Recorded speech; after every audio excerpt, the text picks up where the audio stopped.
예, 착한 기업에 투자한다. ESG를 주목합니다. 처음에는 아니 착하게 해서 돈 벌 수 있겠어 이런 생각들이 많았는데요. 점점 더 이제 사회적으로 관심과 기업들의 관심이 높아져 갑니다. 투자자 입장에서 다시 한번 오늘 ESG 투자를 점검하려고 합니다. 한국리치 정윤성 대표님 오셨어요. 어서 오십시오. 네, 안녕하십니까. 처음에는 좀 생소했는데 이제 ESG 약자를 얘기해 보려면 얘기는 잘 못하지만 대충 이제 알고 있습니다. 개념부터 한번 더 정립해 주시겠습니까? 네, 우선 용어를 이제 많이는 쓰는데 네. 정확하게 이제 어떤 뜻인지 이제 느낌만 아시지 정확한 이제 개념 정리 네. 이런 부분에 대해서는 좀 잘 안 다뤄졌던 것 같은데 우선 ESG 약자입니다. 그래서 네.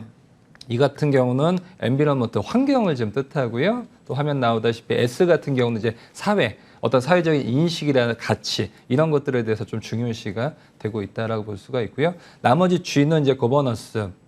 기업들 같은 경우는 주로 이제 주식회사로 돼 있고 지배 구조가 어떻게 돼 있는지, 지분 구조가 어떻게 돼 있는지 따라서 상당히 이제 기존에는 어떤 돈 잘 버는 회사 내부적으로 기업 자체에 대한 밸류에이션이 중요했다라고 보면 지금 같은 경우는 이제 한 기업이 그 국가 또 사회 또 글로벌 관계 이런 부분에 대해서 굉장히 좀 중요시 되고 있기 때문에 그 사회에 어떤 가치를 미치는지에 대한 정량적인 부분 외에 정성적인 부분까지 굉장히 좀 커져 나가고 있고 기업이 단순하게 돈을 버는 그런 기업이 아니라 사회적으로 어떤 가치를 창출하고 있는지에 대한 기업의 범위가 점차적으로 넓어지고 있다라고 좀 볼 수가 있을 것 같고요. 그다음에 최근에 이제 구글 같은 경우 ESG한 검색량을 제가 한번 조사를 해봤더니 네. 올해 같은 경우 거의 3, 4배까지 급증을 했다라고 좀 볼 수가 있을 것 같고요. 그다음에 앞으로도 이런 트렌드는 계속적으로 상승하지 않을까 싶습니다. 네, ESG 뭐 당연히 개념은 알고 정확히 용어는 모르는 게 당연합니다. 영어로 돼 있고 약자고 뭐 친숙하지 않은 그쵸, 단어잖아요. 예. 뭐 지배구조 이랬는데 쉽게 생각하면 착한 경영을 하는 기업들. 네, 맞습니다. 이렇게 좀 외국은 있겠지만 단순하게 생각할 수 있겠는데요. 그러면 말씀드린 것처럼 착한 기업하고 이렇게 환경 생각하면 좋은데 그게 돈이 돼? 이런 고민이 있는 거잖아요. 그쵸. 그런 기업이 주가가 올라. 네. 그래서 ESG를 중심으로 하는 기업들의 주가, 개별 기업은 어려우니까 뭐 ETF나 이런 걸 비교하면 성과를 좀 측정할 수 있겠네요. 네, 맞습니다. 네. 돈 되는 기업들이 착한 기업이 과연 돈이 될까? 그러니까요. 이거는 결국은 이제 주가 지수가 얼마나 상승하냐가 투자자 여러분들한테 어떤 그런 가장 큰 어떤 관심이 될 수 있다라고 예. 볼 수 있는데 가장 대표적인 것이 이제 모건 스탠리의 MSCI ESG 리더스 지수라고 있습니다. 이 지수 같은 경우는 지금 전 세계 지수 이제 가중 평균 낸 지수보다 2008년 이후 연평균 0.4에서 0.5% 정도 초과 성과를 달성을 하고 있고요. 2020년도 이후로도 이제 좀 비교를 했었을 때도 글로벌 기준의 ESG가 지금 일반 지수보다도 거의 한 0.7% 정도 상회를 하고 있다라고 볼 수가 있고요. 한국도 이제 지수가 있습니다. 앞으로도 이제 한국 내에서 기업들도 착한 기업들이 많이 늘어나고 있으면서 MSCI 한국 ESG 지수에 많이 편입이 되고 있는데 이 지수 자체도 이제 코스피 지수라든지 관련돼 있는 벤치마크 지수 대비해서 0.7% 상회를 하고 있는 상황이고 과연 그러면 왜 이렇게 ESG 지수가 어떤 뭐 비용적인 부분에서도 분명히 지출이 좀 있을 텐데 왜 성과가 높은지를 분석을 해보면 여기에 편입되어 있는 기업들이 아무래도 큰 기업들부터 사회적으로 관심도 받고 압박을 받고 있기 때문에 뭐 구글이나 마이크로소프트 이런 기업들의 주가가 올라갔기 때문에 아무래도 초과 성과가 있었다라고 판단이 됩니다. 네, 준비해 오신 그래프를 좀 보여주시면요. 지금 말씀하신 걸 이제 한눈에 표를 좀 확인할 수가 있습니다. MSCI에서 한 ESG 지수, 이제 글로벌로 보면 2020년 이후에 이제 파란색이 그러니까 ESG 지수인 거잖아요. 그렇죠, 예. 확연하게 기준 인덱스보다도 강한 걸 보고 있고요. 국내 상황인데요. 국내는 약간 좀 글로벌리 그렇게 차이는 좀 그렇죠. 나지는 않는 아직은 네네. 그런 단계를 확인할 수가 있었어요. 그런데 이런 ESG라는 게 결국 기업도 그렇지만 정부 정책이 가니까 기업들도 좀 쫓아가는 측면이 있잖아요. 그렇죠, 예. 정책 변화를 주목해 봐야 될 것 같아요. 네, 아무래도 사회의 관심도가 이쪽으로 쏠리다 보니까 네. 정부에서도 여기에 맞게끔 정책을 필 수밖에 없고 그 정책이 피다 보면 기업들도 이제 따라갈 수밖에 없는 그런 상황이 벌어지고 있는데 가장 먼저 국가들 중에서 글로벌 지역 중에서도 EU가 가장 발빠르게 ESG를 앞장서고 있다라고 볼 수가 있고요. 예. 우선은 제도나 정책 같은 부분, 특히나 유럽 같은 경우는 지금 최근에 발표했던 것이 Fit for 55 정도 정책 여기 관련돼서 뭐 55가지 정책이 좀 나오고 있는데 가장 중요한 뭐 아젠다라고 보면 2030년도까지 탄소 배출량을 약 55% 굉장히 좀 큰 폭의 감소폭을 목표로 하고 있다라고 좀 볼 수가 있고요. 친환경 정책이 왜 국가별이 아니라 이제 글로벌화되고 있냐면 아무래도 대기라든지 아니면 바닷물 이런 부분이 한 국가에 있는 것이 아니라 순환이 되고 있지 않습니까? 그래서 어떤 한 국가라기보다도 EU 또 아시아 또 미 지역 이렇게 좀 글로벌화되고 있다라고 볼 수 있을 것 같습니다. 네. 뭐 미국도 바이든 행정부가 이제 친환경 정책을 추진하고 있는 거고요. 그렇죠. 우리도 그렇고요. 그러니까 이제 기업들도 쫓아가고 수익도 나는 거죠. 그러다 보니까 여러 제도 정비도 있는데 상장사들 같은 경우 ESG 관련 공시 의무가 점점 강화되는 추세라고요? 예, 맞습니다. 예. 아무래도 정책이 바뀌면 큰 회사들부터 여기 정책에 따라서 따라갈 수밖에 없고 네. 그러다 보니 글로벌 공룡기업, 상장사들 이런 쪽에 공시 의무가 강화가 되고 있다고 볼 수가 있는데 미국 같은 경우는 아무래도 이제 금융 선진국이다 보니까 이런 공시 의무가 가장 빠르게 진행이 되고 있고요. ESG 공시 의무화 법안이 이제 하원에서 통과가 됐습니다. 법제화가 점차적으로 되고 있고요. 아무래도 이제 여기를 맞닥뜨리는 기업들 입장에서는 공시에 대한 부분이 어떤 책임이 전가가 되고 있기 때문에 지금 정부와 공룡 기업들 간의 어떤 힘겨루기가 지금 좀 보여지고 있습니다. 그래서 최근에는 구글이나 아마존 기술 기업들 같은 경우는 기후 관련된 공시를 불가를 하겠다라는 의지를 표명한 바가 있기 때문에 이것이 안 하겠다라는 것보다는 어떤 좀 자기네들의 영역을 좀 넓혀서 그 다음에 법제화가 되기를 압박하고 있다라고 좀 볼 수가 있고요.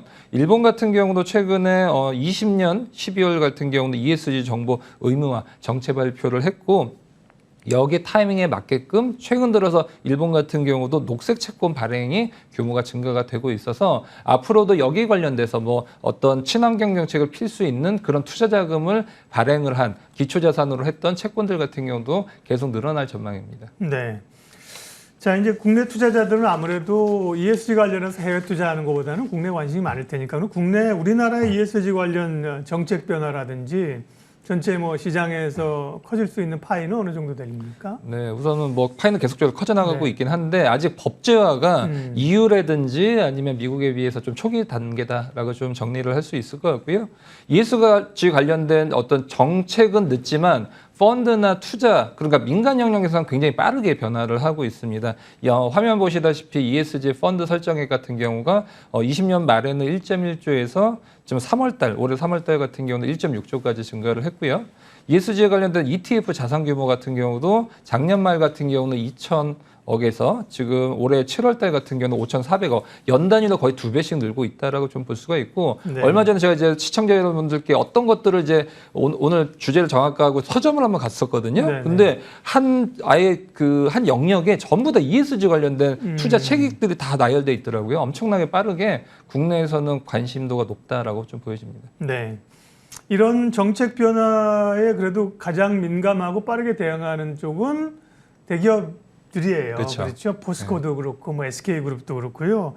뭐 생존을 위해서 필수 울가한 거죠. 대기업들의 경영 전략 변화는 어떻게 나타나고 있습니까? 네, 좀 발빠르게 좀 네. 이루어지고 있고요. 지금 아무래도 금융지주사라든지 대기업들이 대부분 이제 ESG 경영 선포를 지금 한 상황이고 네. 가장 중요한 것은 이제 탄소 중립 선언이라고 좀 볼 수가 있는데 아무래도 공시 의무라든지 주식회사다 보니까 이사회를 만들었습니다. 그래서 ESG 이사회를 설치를 했던 기업들 같은 경우는 포스코라든지 GS, 삼성, 현대차, SK 등을 들 수가 있고 이런 이유는 자발적인 부분도 있지만 사회적인 어떤 압박, 정부 정책의 압박, 그다음에 아무래도 큰 기업일수록 주주들 구성이 국내 주주 외에도 해외 주주들이 많은데 글로벌 지금 스탠다드한 시각이 주주들의 어떤 압박이 굉장히 커져가고 있기 때문에 해외 주주들의 ESG에 대한 경영에 대한 요구권 이 부분이 커져가고 있고요. 기업별로 보면 삼성화재 같은 경우는 2030년도에 10조 5천억 가량 되는 지금 ESG 관련된 투자 금액을 확대를 했고 지금 기존에 있었던 석탄 프로젝트의 신규 투자를 이제 중단을 한 상황이고요. 카카오 같은 경우는 이제 본사에서 환경 경영 시스템 인증을 했고 친환경 데이터 건립 ESG 위원회 별도 설립을 했고 네이버 같은 경우도 온실가스 배출량 제로를 목표로 하고 있고 환경 부문 관련된 전담 조직도 정비를 하고 있습니다. 화학이나 자동차나 이런 대기업들은 뭐 알고 있는 걸 다 아는데요. 금융 지주사나 그쵸. 카카오, 네이버도 ESG 경영에 적극적으로 나서고 있다는 얘기는 조금 생소한 얘기입니다. ESG, 환경, 그다음에 사회적 책임, 지배구조 이 중에서 세 가지가 다 중요하지만 그래도 투자자 입장에서는 제일 민감하고 주가에 영향을 미치는 건 아무래도 좀 환경 쪽일 것 같은데요. 네, 맞습니다. 환경 쪽이 가장 지금 네. 발빠르게 움직이고 있고 네. 중요도도 가장 크다라고 볼 수가 있는데 아무래도 탄소 중립 아니면 친환경 에너지를 정책으로 하고 있는 유럽에서 여기에 대한 부분을 가장 중요시하고 있고요. 왜냐하면 이유를 제가 따져봤더니 ESG 중에서 이 에너지 쪽은 어떤 정량화를 할 수가 있습니다. 탄소를 몇 프로를 줄였는지에 대한 수치화를 할 수가 있지만 S나 G 같은 경우는 지금 정성적인 부분이 강해서 이거를 평가를 내리고 점검하기가 좀 쉬운 영역이 아니다라고 좀 볼 수가 있을 것 같고요.